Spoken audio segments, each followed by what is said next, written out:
my SHA experience was MNI 20 years ago, God forbid. And it was a 4-week residential program. And it was transformative. So some of my most trusted friends are still those people, some of those people. And you never, at least in my experience, get to leave the real world, or almost leave the real world and have a chance to sit and think and learn from your colleagues. So, apropos of that, I left at your spots 2 index cards. So I'm going to take 2 minutes here. And I want you to fill out these 2 index cards.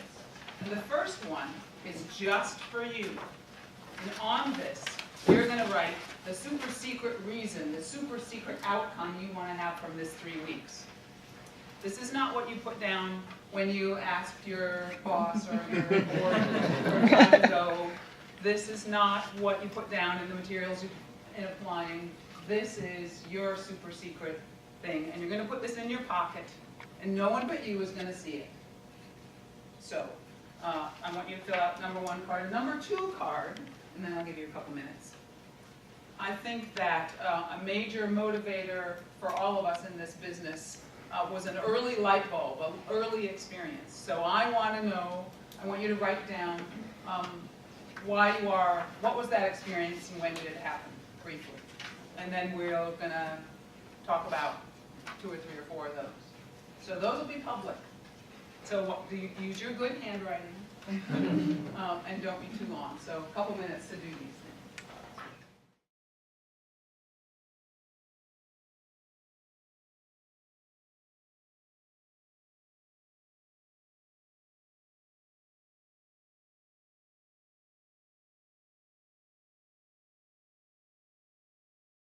Okay. So if you would, pass the public cards down here to either end so I can pick them up, shuffle them, and oh, no. Well, unless, you're perfectly, I don't mind if you claim them, but you don't have to.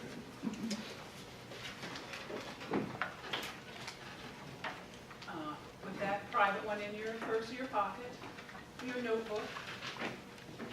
I still have the list I made when I went to the Stowe Center. Some smart colleague at Colorado Historical said, write it down.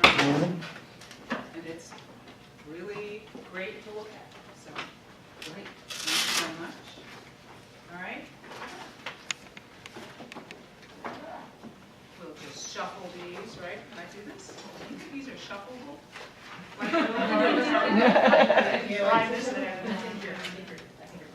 You think I'm pushing it? Oh, a challenge is over. Yeah, it's harder than I thought.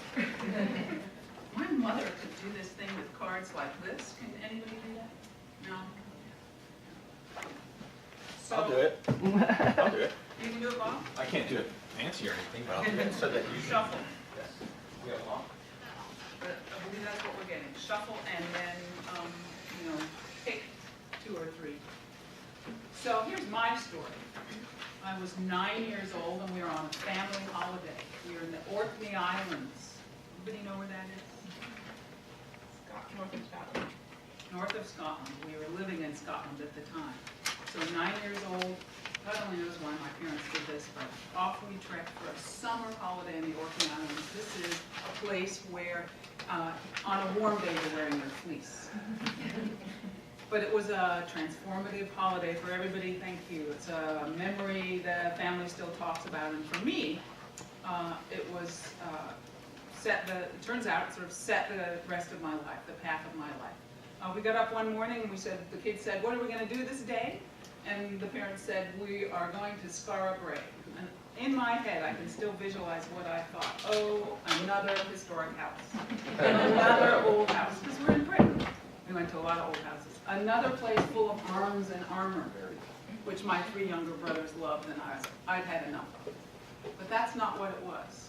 Skara Brae is a Neolithic site from 5,000 years ago of ancient peoples who lived on right next to the ocean, near the ocean, in these still cold islands in the North Sea.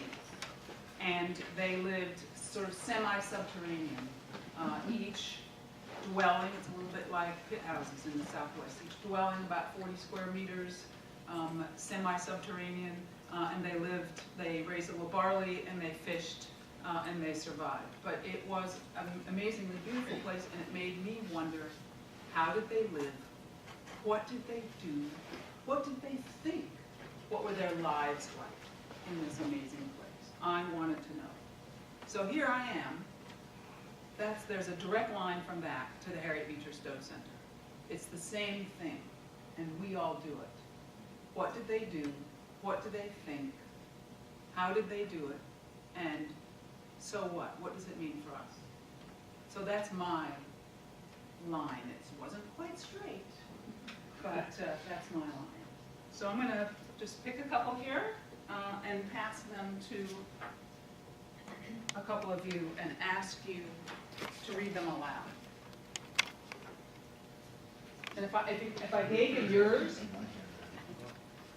did I give you yours? No? All right. Good. Julia. Right. There's three essentially on here. There's actually 3.A. One, seeing the ruby slippers, history can be cool. 1A, Gettysburg, the power of history's presence. 2, processing collections at the Mathers. Someone's job is to handle really cool old stuff. And 3, bartending near a political meeting where history was being distorted to further an agenda. Right? Motivated to use history to counter. Aha, the truth. Amanda. Our first grade field trip was to the big city of Pittsburgh to visit the Carnegie Museums. It wasn't the dinosaurs that I loved, but the smaller people-oriented exhibits, cultural related.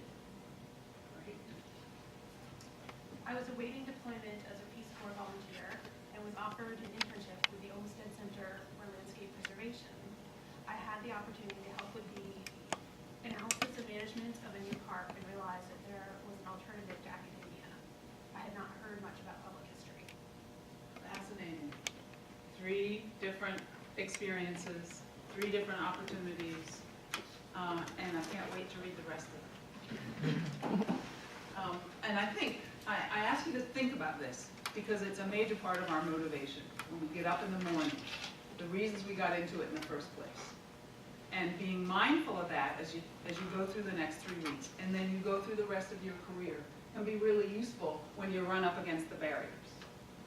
Because this 3 weeks is about you as individuals and the relationships you're going to build with one another. The learning is exciting, but you're going to have time to think and muse and wonder, and you're going to go back with new ideas.